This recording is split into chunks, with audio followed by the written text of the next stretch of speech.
Karachi reporter Mohammad Salim कुराई। Karachi police की 11 ख़वातीन अफसरान की इंस्पेक्टर के ओहदों पर तरक्की। इंस्पेक्टर जनरल पुलिस मुश्ताक महर ने कराची पुलिस की 11 ख़वातीन अफसरान को इंस्पेक्टर के ओहदों पर तरक्की दे दी। सेंट्रल पुलिस ऑफिस के एस्टेब्लिशमेंट डिपार्टमेंट के मुताबिक इंस्पेक्टर जनरल पुलिस मुश्ताक महर ने कराची पुलिस की लेडी सब इंस्पेक्टर को इंस्पेक्टर्स के ओहदों पर तरक्की दे दी है। मुतअद्दिद लेडी पुलिस सब इंस्पेक्टर मुख्तलिफ वजूहात की बिना पर अगले ओहदों पर तरक्कियों से महरूम रही है।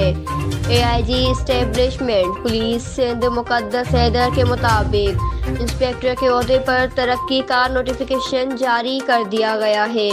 नोटिफिकेशन के मुताबिक शाजिया परवीन, आमना रानी, उज़मा खान, आतिका पवहर, नाहिद सादिक, हिना मुगल, आशी वहीद, अमारा नसीम, रिजवाना नाज खानिम, रोमी मुजाहिद और नुसरत अली शामिल हैं। कराची के नबी बख्श थाने में तैनात लेडी सब इंस्पेक्टर तस्लीम के 3 शोकाज नोटिस अल्तवा में होने की वजह से तरक्की आर्जी तौर पर रोकी गई है।